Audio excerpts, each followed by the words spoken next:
ইসকনের বহিষ্কৃত নেতা চিন্ময় কৃষ্ণ দাসের জামিন শুনানির দিন এগিয়ে আনতে চট্টগ্রামের আদালতে আবেদন করেছেন তার আইনজীবীরা। সকালে মহানগর দায়রা জজ সাইফুল ইসলামের আদালতে এই আবেদন করেন সুপ্রিম কোর্টের আইনজীবী রবীন্দ্র ঘোষ।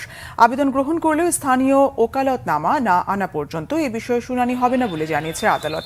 31 অক্টোবর ফিরোজ খান নামে এক ব্যক্তি বাদী হয়ে চট্টগ্রামের কোতোয়ালি থানায় চিন্ময় কৃষ্ণ দাস সহ 19 জনের বিরুদ্ধে রাষ্ট্রদ্রোহের মামলা করেন। এই মামলায় 25 নভেম্বর শাহজালাল বিমানবন্দর থেকে গোয়েন্দা পুলিশের হাতে গ্রেফতার হন বহিষ্কৃত ইসকন নেতা চিন্ময় কৃষ্ণ।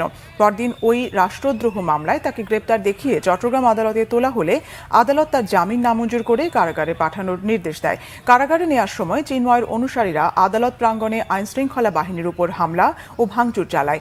পিটিয়ে ও কুপিয়ে হত্যা করা হয় আইনজীবী সাইফুল ইসলাম আলিফকে।